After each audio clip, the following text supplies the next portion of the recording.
आप हमसे विपक्ष की ना पूछें, हमारा पॉइंट ऑफ व्यू ये है, भारत हिंदू राष्ट्र था, है और रहेगा। बस कानून जो भी सरकार को घोषित करना है, सरकार के हम साथ हैं, घोषित कर दे सरकार। अब मुद्दे तो बहुत सारे हैं, लेकिन हम तो मोदी जी को इसलिए जिता रहे हैं कि वो यूनिफॉर्म सिविल कोड लाएं, पॉपुलेशन पॉलिसी लाएं।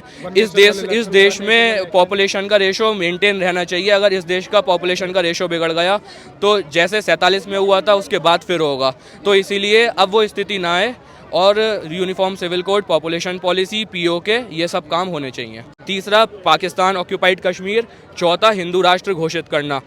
ये सारे काम और उसके अलावा वन नेशन वन इलेक्शन, ये सारे काम मोदी जी अगले 5 साल में कर देंगे। देश को मोदी जी के हाथ मजबूत करने हैं और उनको पूर्ण बहुमत से 400 अब की पार 400 पार, बस ये है। और कोई किसी के चक्कर में ना पड़े, केवल मोदी जी को जिताना है बस। हमारे जब मंदिरों को लूटा गया, लाखों करोड़ों रुपए की संपत्तियां लूटी गई, लूट पाट के लेके गए, कहाँ है वो पैसा? वो कुछ बना ही नहीं पाए। कहाँ से हैं? मैं गोरखपुर से। अच्छा, गोरखपुर से हैं। क्या नाम हुआ आपका? मेरा प्रकाश गुप्ता। अच्छा सर, ये बताइए, जहाँ से आपने दोनों जगहों का जहाँ जिक्र किया, दोनों जगहों से योगी जी का जो वो कनेक्शन निकल कर आता है, योगी जी के बारे में क्या कहें? योगी जी भी अपने अच्छा काम कर रहे हैं, बिल्कुल बढ़िया काम है उनका भी, योगी जी का भी। हम योगी जी के क्षेत्र के हैं। जैसे कि उत्तर प्रदेश में योगी जी के लिए 7 साल हो गए हैं, उनका कार्यकाल कैसा रहा? गरीब बिल्कुल एकदम है। आप योगी जी के कार्यकाल में देखिए, सड़कें लीजिए, आपका लाइट वगैरह हो गया, आपका बिजली हो गया, पानी, सारी व्यवस्थाएं तरीके से हैं। आपका एक एक चीज़ मिल रही है इस टाइम पे गवर्नमेंट की तरफ से।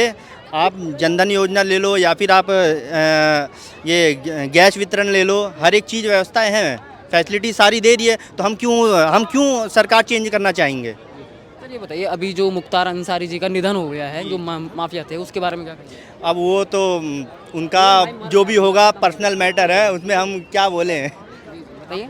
उनका पर्सनल मैटर है, वो जो हुआ नहीं हुआ। पर्सनल मैटर नहीं है, देश का मैटर है। हाँ, ये भैया देश का मैटर है। और 2004 को याद करो, 2008 को याद करो, जिस दंगे में वो शामिल था, तो उसने जो लेकिन कत्लेआम मचाया था वहाँ पे। बीजेपी की सरकार के आने में एक भी दंगा हुआ है? नहीं हुआ है ना। तो हम भी चाह रहे हैं कि बीजेपी की सरकार आए। बस। अच्छा ये बताइए, क्या कारण है? सिर्फ दंगों के लिए नहीं, क्योंकि अभी बदायूं जो हत्याकांड हुआ, वहाँ पर 2 नाबालिग बच्चों की गला रेत कर हत्या कर दी गई। इसके बारे में अखिलेश यादव ने कहा कि ये चुनाव आने वाले हैं, तो ये बीजेपी जो वो जानबूझकर करवाती है, तो फिर आप बीजेपी के लिए क्यों चांस देना चाहते हैं? नहीं, इसके बारे में तो हम कुछ नहीं कहना चाहेंगे, लेकिन आपने मुख्तार अंसारी के बारे में पूछा, तो भैया जिस आदमी के ऊपर 60-70 केस थे, जिसके परिवार के ऊपर 100 केस चल रहे थे, 100, और उसने लाखों आदमियों को मार दिया, दंगे फसाद यूपी में, तो उसकी तो जो करेगा वो भरेगा। बस हो गया, योगी बाबा ने उसको अच्छा तो ये बताइए ना, जैसे कि विपक्ष तो ये कह रहा है ना कि उनके लिए जहर दिया जा रहा था, या फिर जेल में उनके लिए वो मारने का जो वो प्लानिंग चल रहा है ना, जो गलत करेगा उसमें दिक्कत। बस बढ़िया हो गया, इंस्टेंट सजा मिल गई, इससे बढ़िया क्या है? बस अब सजा मिल गई, ठीक है, पहले ही मिल जानी चाहिए थी। तो ये बताइए ना, जैसे कि विपक्ष है वो तो बोलता है कि हिंदू मुस्लिम हो गया, जब से भाजपा सरकार ने देश में पैर रखा है, प्रधानमंत्री गद्दी पर बैठे। अब जो सनातन को ऊपर उठाएगा तो हिंदू मुस्लिम क्या है इसमें? ये तो हम तो मांग इसका बंटवारा कर ही दिया, तो फिर मुस्लिम रहने ही नहीं चाहिए ना। जब तुम चले गए थे 1947 में, आज वापस क्यों मांग रहे हो तुम? चले जाना चाहिए। धर्म के नाम पे तो बंटवारा हुआ था। हाँ, तो फिर इनका हक कहाँ है? एक ही तो है ये, बाकी आपका मुस्लिम देश आप देख लो, 57 कंट्रीज मुस्लिम है। अब एक देश हिंदू राष्ट्र है, अब हिंदू राष्ट्र बनने दीजिए, और क्या है। अच्छा, हिंदू राष्ट्र बनवाना चाहते हैं? बिल्कुल बिल्कुल, हिंदू राष्ट्र बनवाना नहीं है, हिंदू राष्ट्र बनवाना। ये बताइए, जैसे कि आप लोग तो युवा हैं, ठीक है, तो विपक्ष जो जैसे राहुल गांधी हो गया या और भी विपक्ष हो गया, जैसे कि अखिलेश यादव। आप हमसे विपक्ष की ना पूछें, हमारा पॉइंट ऑफ व्यू ये है, भारत हिंदू राष्ट्र था, है और रहेगा। बस कानून जो भी सरकार को घोषित करना है, सरकार के हम साथ हैं, घोषित कर दे सरकार बस। और इसके बाद और हिंदू राष्ट्र में यही नहीं, यहाँ के हिंदुओं का फायदा है, हिंदू मुसलमान सबका फायदा है। आप बाकी इस्लामिक कंट्री देख लो, 60-65, वहाँ क्या हाल है, जो अपने नाप अच्छा वो भैया आप ये देखो, वो अपने नाप का कुर्ता नहीं बना पाए अभी तक, है ना, पजामा नहीं बना पाए। और हमारे जब मंदिरों को लूटा गया, लाखों करोड़ों रुपए की संपत्तियां लूटी गई, आज हमने अपने राम को बिल्कुल आभूषणों से लाद दिया, और उनके पास खाने तक के लिए पैसे नहीं है, लूट पाट के लेके गए, कहाँ है वो पैसा? वो कुछ बना ही नहीं पाए।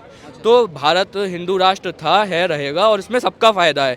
हम ये नहीं कह रहे कि हिंदू राष्ट्र का मतलब ये है कि यहाँ पर कोई और धर्म के लोग नहीं रह सकते, सब रहेंगे, लेकिन जो हमारे देश की संस्कृति है, सनातन धर्म है, हम हिंदू राष्ट्र से उस संस्कृति की रक्षा होगी, बस और कुछ नहीं है। सबके समान अधिकार होंगे, और जो गलत करेगा वो भरेगा, चाहे कोई भी हो। तो ये बताइए जैसे कि अभी अभी जो केंद्र सरकार की तरफ से सीए कानून लागू हुआ, तो इस पे जो विपक्ष है वो कह रहा है कि देश के अंदर पाकिस्तान को बसाया जा रहा है, पहले यहाँ के लोगों के लिए संसाधन पूरे दो, फिर बाहर से लोग बुलाओ। तो इस बारे में आपकी राय क्या रहेगी? इस बारे में मेरी हम लोगों की राय ये है कि भारत सरकार ने जो कानून बनाया है वो पूरी तरह से सही है। जब हमारा देश आज़ाद हुआ था, अफ़गानिस्तान, पाकिस्तान और बांग्लादेश में कितनी पॉपुलेशन थी? 20% और 80% का रेशो था। आज वो हिंदू कहाँ गए? 3%, 1%। वहाँ आपको यहाँ कितने फल फूले हैं दूसरे धर्म के लोग, ठीक है, और हम वहाँ 20% से 2%, 1% पे आ गए। तो वहाँ का हिंदू क्या कहाँ गया? सिख कहाँ गया? जैन कहाँ गया? मार दिए गए, धर्म परिवर्तन करवा दिए गए। तो जो पीड़ित है वो तो आएगा ही। तो जो भारत सरकार उन पीड़ितों को ला रही है और देश की नागरिकता दे रही है, उसमें बुराई क्या है? सर ये बताइए, जैसे विपक्ष तो ये बोल रहे हैं ना कि लोकसभा का चुनाव नज़दीक है, इसी वजह से वो वोट बैंक की राजनीति करने के लिए सीए लागू किया। तो विपक्ष अपने मुद्दे लाए ना। अगर मान लीजिए उन्हें किसी भी मुद्दे के ऊपर, बस मोदी जी ने 10 साल में जो भी काम किए हैं मोदी जी गिनवा रहे हैं, और देश उनका समर्थन करेगा या विरोध करेगा। विपक्ष मुद्दे लाए ना, विपक्ष तो उल्टी सीधी बातें कर रहा है। मुद्दे लाए, मुद्दों के ऊपर बात करे।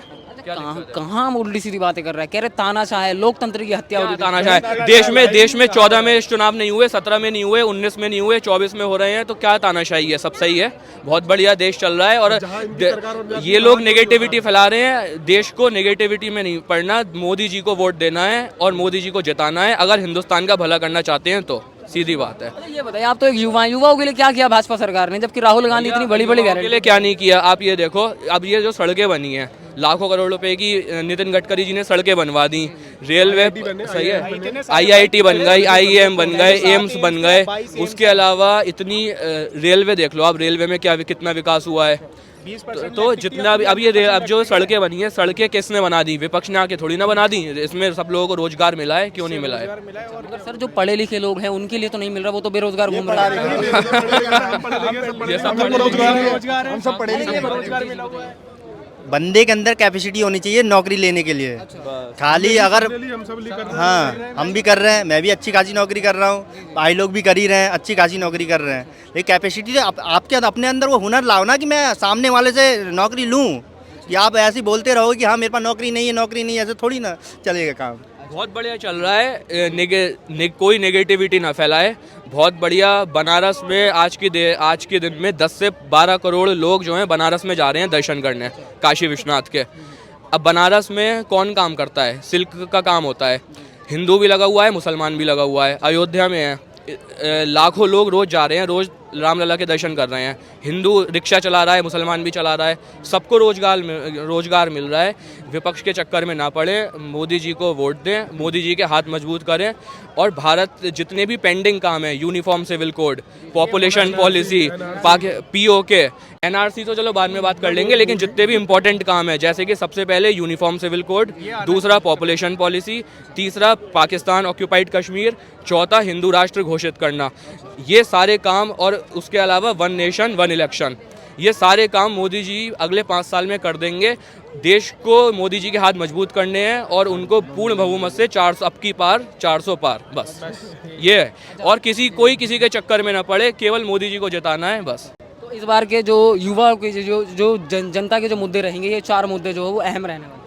अब मुद्दे तो बहुत सारे हैं, लेकिन हम तो मोदी जी को इसलिए जिता रहे हैं कि वो यूनिफॉर्म सिविल कोड लाएं, पॉपुलेशन पॉलिसी लाएं।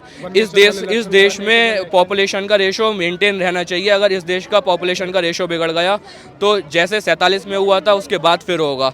तो इसीलिए अब वो स्थिति ना आए, और uniform civil code, population policy, POK, ये सब काम होने चाहिए। सर अभी तो यूनिफॉर्म सिविल कोड आया भी नहीं है, तो ओवैसी ने तो अभी से विरोध कर दिया कि इस कानून में एक्ट 19 और 21 का उल्लंघन किया गया है। ये कानून जो है वो धर्म से रिलेटेड है, इसको नहीं लागू करना। अब भैया ओवैसी का तो हम नहीं जानते उनकी क्या विचारधारा है। हम तो मोदी जी की विचारधारा के, और हमारी विचारधारा जो है, हम तो उस पॉइंट पे चल रहे हैं, और उस पॉइंट पे मोदी जी को जिताना चाहिए देश को। आप लोग यूपी से ही हैं? सब यूपी से हैं, सब। बाबा बहुत बढ़िया काम कर रहे हैं, बाबा बहुत बढ़िया काम कर रहे हैं, आराम, सब काम बढ़िया हो रहे हैं। यूपी में सड़कें, गुंडा, बिल्कुल सब गुंडागर्दी सब खत्म हो गई है, सब बढ़िया है। बाबा ने सब सुधार दिया। 400 पार। नहीं, बीजेपी जिंदाबाद नहीं, भारत माता की जय, भारत माता की जय, भारत माता की जय, भारत माता की जय। चलिए, बहुत बहुत शुक्रिया प्रकाश जी। अभी प्रधानमंत्री के चुनाव का समय चल रहा है, आपको भी पता है, तमाम तरह के वादे पार्टियां जो वो कर रही हैं, तो किस पे भरोसा करेंगे इस बार? बीजेपी पे अच्छा, फिर से बीजेपी को मौका देंगे। बिल्कुल। अच्छा, ऐसा क्या कर दिया बीजेपी ने 10 सालों में? जब विपक्ष बोलता है कि बर्बाद कर दिया देश को, आप बीजेपी को प्रॉपर रहने वाला जो गोरखपुर से हूँ, लेकिन मैं जहाँ शिफ्ट हुआ हूँ उत्तराखंड में, उत्तराखंड के एक छोटे से ज़िले चंपावत से। अच्छा, चंपावत में इतना डेवलप हुआ है मोदी सरकार के आने के बाद कि जहाँ पे जहाँ जिस एरिया में मैं रहता हूँ वहाँ पे आपकी सड़क वगैरह जहाँ नहीं थी, वहाँ पे भी आज के टाइम पे सड़क, बिजली, पानी, A to Z सारी व्यवस्थाएं व्यवस्थित तरीके से हैं। अच्छा सर, ये बताइए, जैसे कि आप तो युवा हैं, अभी राहुल गांधी भी युवा हैं, तो युवा होकर युवा के बारे में क्या सोचते युवा होने से कुछ नहीं होता ना। युवा होने से नहीं होता है। मान लीजिए कि जो युवा है उसको नॉलेज नहीं है, जो जिसको नॉलेज होगी उसी को हम प्रधानमंत्री देखना चाहेंगे। जाहिर सी बात है आपका। हैं? राहुल गांधी के लिए आप कहना चाह रहे हैं कि नॉलेज नहीं है? नॉलेज है, मैं कह रहा हूँ वो नॉलेज है, उनका पढ़े लिखे हैं, लेकिन अभी देश को जो चाहिए वो मोदी चाहिए। अच्छा, राहुल गांधी तो बोले मोदी जी डर गए हैं। मोदी कहीं नहीं डरे हैं। जो अभी तो डरे वो लोग हैं जो ईवीएम पे सवाल उठा रहे हैं। जी जी, वो कह रहे हैं वॉयलेट पेपर से अगर चुनाव हो जाएगा। ईवीएम लाया कौन है? ईवीएम लाया भी तो वही है, कांग्रेस पार्टी लाई है ना ईवीएम। जी जी, 1982 में आया था। 1982 में। अब वो जब वो उन्हीं का लागू किया हुआ है ईवीएम, तो वो वॉलेट पेपर क्यों चिल्ला रहे फिर? सर ये बताइए, जैसे कि वो बोल रहे हैं कि मोदी जी जो है वो केंद्र के जो इलेक्शन होते हैं उनको ईवीएम हैक करके जीत जाते हैं, जनता का कोई समर्थन कुछ नहीं। आपको लगता है अब अगर आप यहाँ पे हो, इंडिया गेट पे हो, अभी आप मोदी के लिए बोलो कितने लोग अगर वोट देने के तैयार है, तो अभी कम से कम 70 से 80% लोग हाथ खड़ा कर दें कि हम मोदी के साथ हैं। क्योंकि मेरी फैमिली में करीब मेरी फैमिली में अभी 150 वोट हैं, सारा हमारा बीजेपी को ही जाता है। बहुत बहुत शुक्रिया सर।